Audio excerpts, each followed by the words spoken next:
Assalamualaikum warahmatullahi wabarakatuh. Ketemu lagi dalam video saya kali ini. Saya akan membahas mengenai mata kuliah yang ada di Prodi D3 Reka Medis dan Informasi Kesehatan atau RMIK. Di sini mata kuliahnya itu mata kuliah MMIK 1, Manajemen Mutu Informasi Kesehatan, di mana subpokok bahasannya tentang data quality di pelayanan kesehatan. Saya mulai saja ya untuk share screen-nya.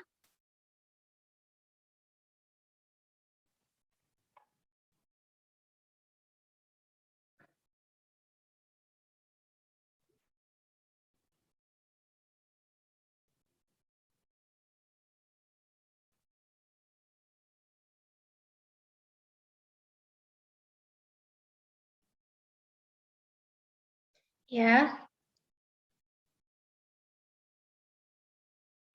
ini untuk mata kuliah MMIK 1, subpokok bahasannya data quality pelayanan kesehatan ya.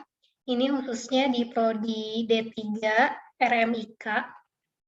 Nah, di sini data quality. Kalau bicara mengenai data quality, pasti kualitas data begitu ya. Nah, jadi bagian dari tata kelola di sini. Merupakan bagian dari tata kelola.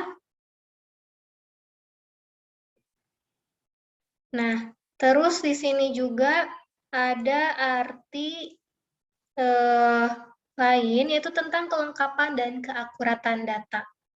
Ini menurut Batini. Sementara menurut Alizamini, ini kualitas data itu digunakan untuk memenuhi para pelanggannya. Tuh. Oke, dilanjut. Nah, ada dimension of data quality, dan ini menurut WHO. Yang pertama ada completeness and timeliness, yang keduanya ada internal konsistensi, yang ketiganya ada external konsistensi, dan yang keempatnya ada external compression of population data. Nah, di sini saya akan jelaskan satu persatu completeness. Jadi yang dimaksud dengan completeness itu data itu harus lengkap.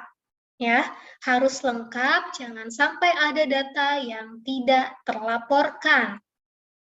Nih contohnya, misalkan kita memberikan layanan kepada pasien. Ternyata dokternya bilang pasien tersebut harus melakukan pemeriksaan ronsen. Ya, karena batuknya itu sudah melebihi batas normal, misalkan sehingga dia harus ronsen. Sebenarnya apa sih diagnosa dari situ? Karena kan salah satu penetapan diagnosa itu melakukan pemeriksaan penunjang. Nah, ternyata ronsen itu atau pemeriksaan penunjang itu tidak kita catat di dalam rekam medisnya, tidak kita laporkan. Itu otomatis akan berpengaruh kepada tarif. Ya, yang tadinya harusnya pasien bayar misalkan 500.000 sudah termasuk ronsen, obat dan pemeriksaan, tapi karena ronsennya tidak dilaporkan, maka dia hanya membayar 200.000 di tagihannya atau di invoice-nya. Berarti kan nanti rumah sakit mengalami kerugian. Nah, jangan sampai itu terjadi. Terus, timeliness. Jadi di sini ada deadline atau batas waktu yang ditentukan. Contohnya, ya, sistem informasi rumah sakit. Setiap rumah sakit itu harus mengumpulkan data pada program SIRS ini ya ke pemerintah itu. Salah satunya itu ada RL1 tentang data kegiatan rumah sakit, ya ada juga tentang 10 besar penyakit, dan seterusnya. Nah, kalau di puskesmas, itu ada SIMPUS, Sistem Informasi Manajemen Puskesmas. Puskesmas juga harus melakukan pelaporan tersebut. Ada LB1, ada LT1, dan seterusnya. Nah, itu perubahan datanya, itu kalau ada batasan waktunya, ada yang memang kalau datanya berubah harus diupdate. Contohnya itu biasanya pada data utama rumah sakit, data vital rumah sakit ya, seperti kapasitas tempat tidur, nah itu kan harus diupdate ya. Nah, ada yang memang bulanan atau tahunan. Nah, kalau bulanan atau tahunan, itu biasanya ada jangka waktu tertentu atau deadline. Misalkan, maksimal dikumpulkannya tanggal 14 bulan berikutnya, misal. Atau juga tanggal 14 di tahun berikutnya maksimal. Jadi ada deadline-nya. Ya. Nah, terus ada internal konsistensi. Internal konsistensi ini yaitu kesesuaian data pada internal pasien case-nya. Pasien case itu kan rumah sakit, puskesmas, klinik, dan seterusnya. Contohnya apa? Contohnya ketika ada jumlah pasien terkonfirmasi positif. Nah, itu kan berapa yang memang OTG, berapa yang memang dia itu kritis, berapa yang memang dia itu cukup isolasi mandiri, ya. Jadi itu datanya harus konsisten, tidak boleh dimanipulasi data hanya untuk mendapatkan keuntungan. Nah, di sini ya jadi harus konsisten sesuai dengan data yang kita analisis dan realnya. Contoh lain itu mengenai hasil analisis BOR. BOR itu adalah bed occupancy rate atau penggunaan tempat tidur. Nah, di sini saat ini dengan adanya kondisi pandemi COVID, itu beberapa rumah sakit atau rata-rata rumah sakit, angka BOR-nya itu di atas batas ideal. Ya, karena memang hasilnya banyak penggunaan tempat tidur yang dilakukan berulang, sehingga angka BOR-nya itu di luar batas maksimal ya, ideal.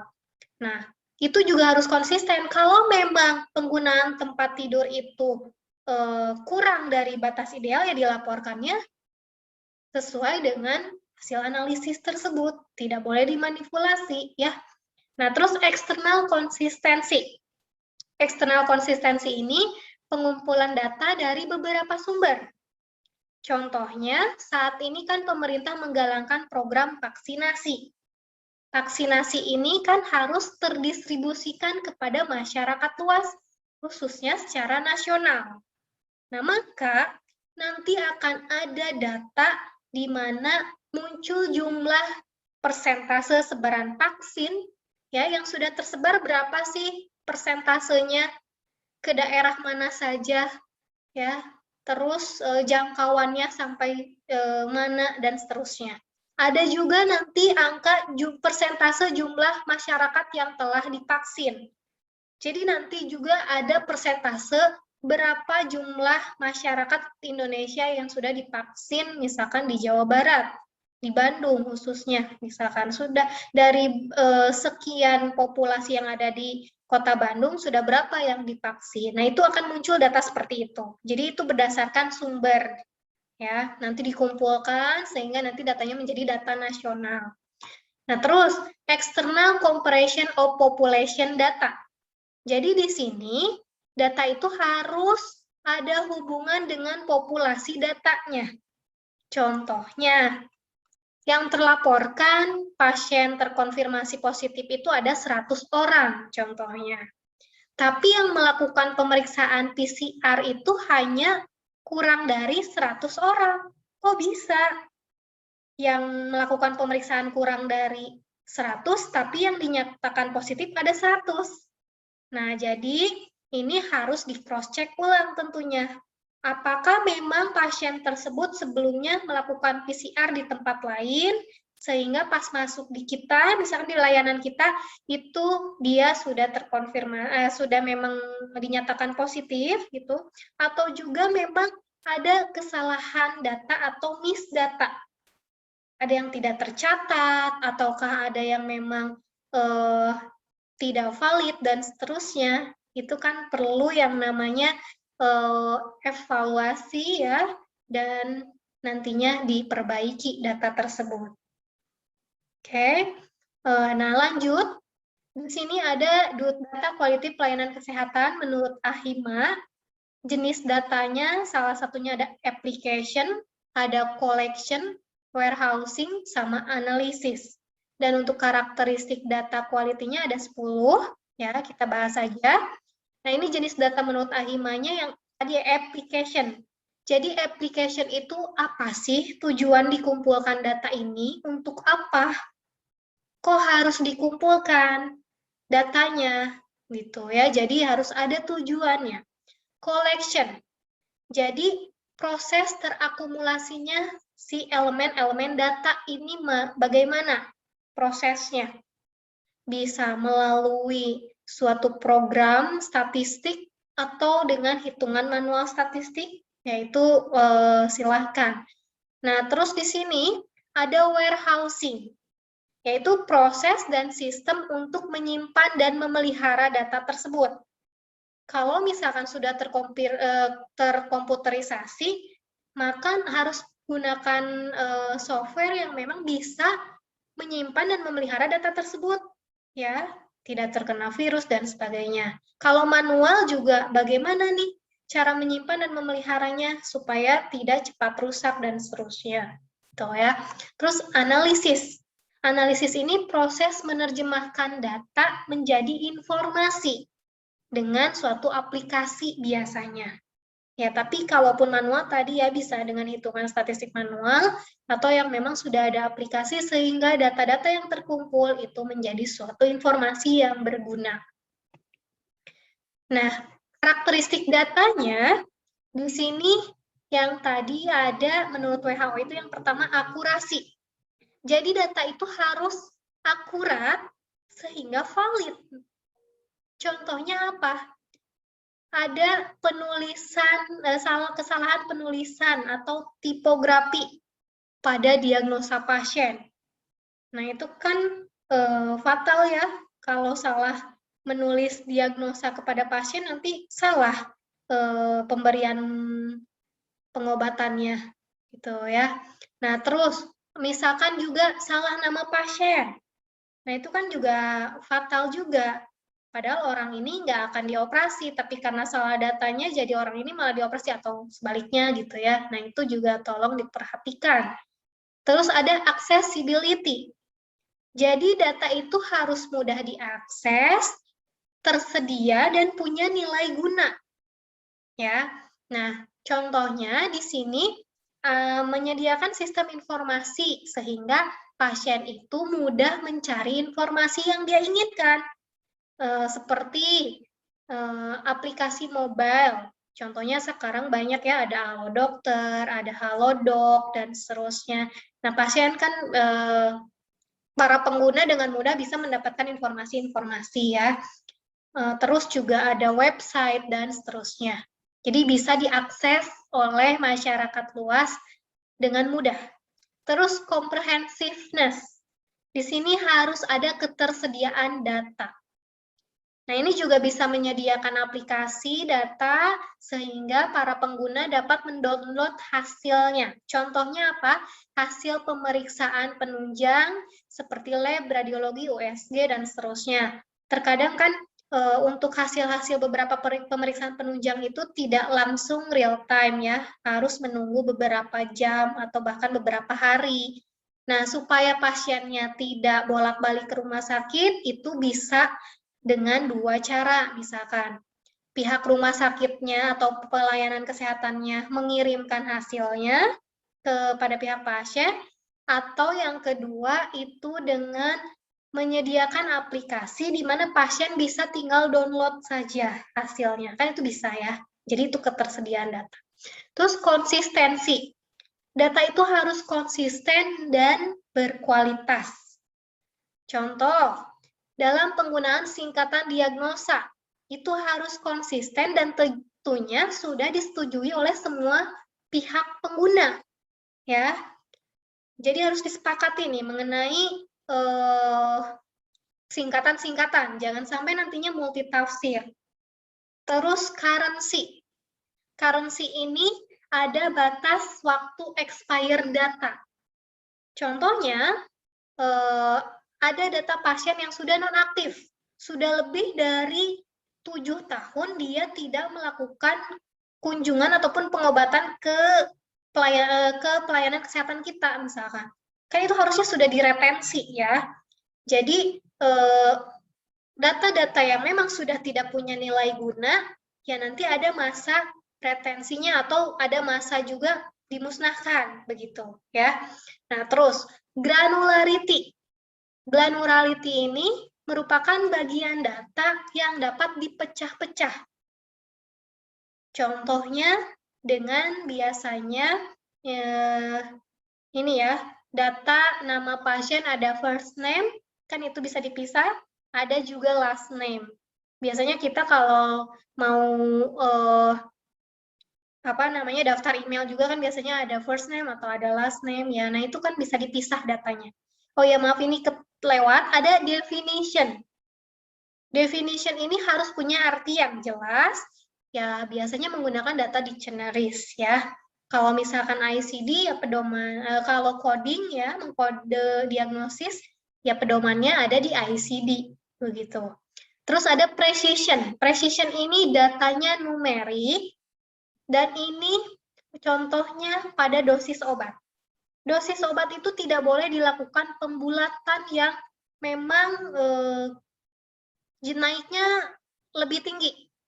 Contoh, dari 0,599 gram dibulatkan menjadi 1 gram. Itu kan kelebihannya 0,4 gram ya. Jadi diupayakan itu jangan, karena itu akan berpengaruh kepada reaksi obat terhadap pasien. Kalau memang 0,599 ini mau dibulatkan ya paling di 0,6 gram. Tidak menjadi di 1 gram.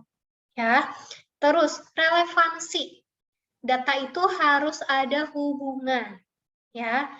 Nih di sini contohnya dalam menetapkan diagnosis selain dokter melihat gejala-gejala yang ada pada pasien juga kan berdasarkan observasi-observasi lanjutan dan beberapa hasil pemeriksaan penunjang sehingga diagnosis itu dapat ditetapkan ya.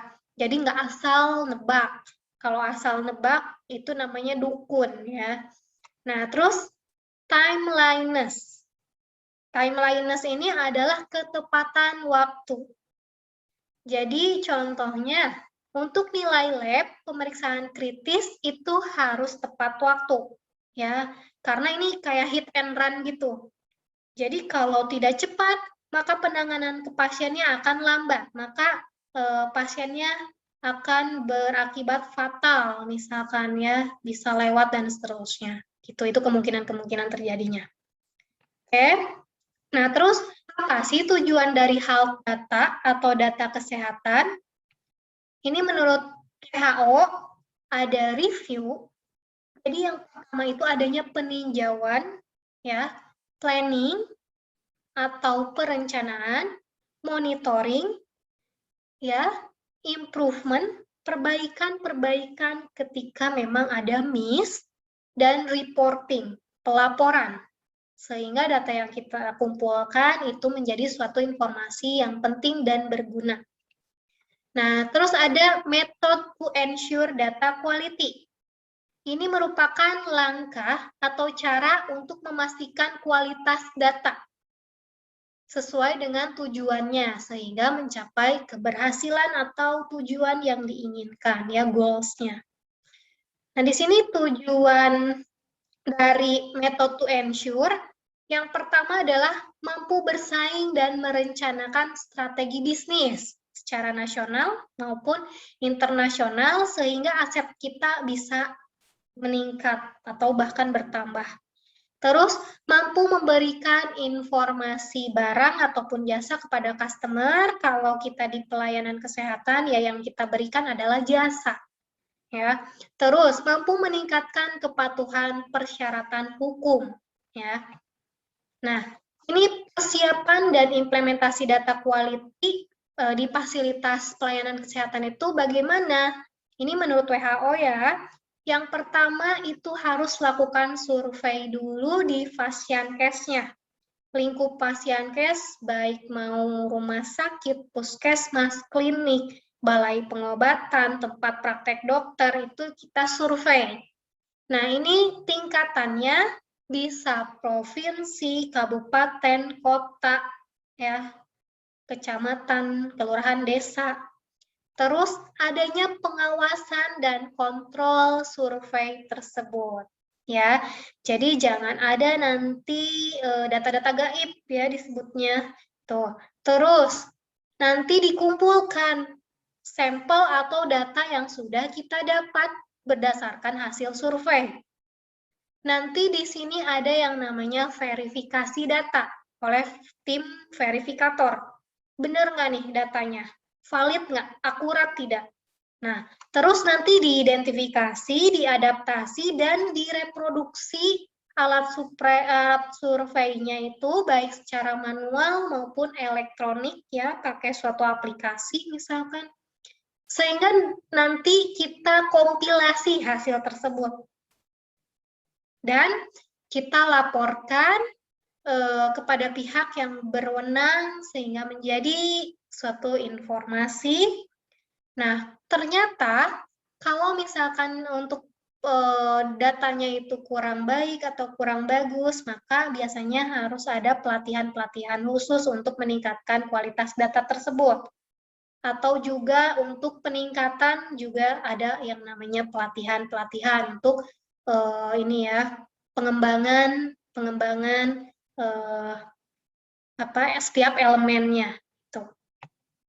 Nah, ini ada beberapa sumber referensi yang saya ambil ya. Jadi nanti bisa dicek saja atau bahkan di-download saja oleh kalian. Mungkin itu untuk bahasan kali ini. Semoga apa yang disampaikan itu bermanfaat ya, khususnya untuk para mahasiswa atau para pelaku rekam medis di seluruh Indonesia ya. Saya ucapkan terima kasih atas perhatiannya. Assalamualaikum warahmatullahi wabarakatuh. Jangan lupa subscribe, klik loncengnya, like, dan terima kasih.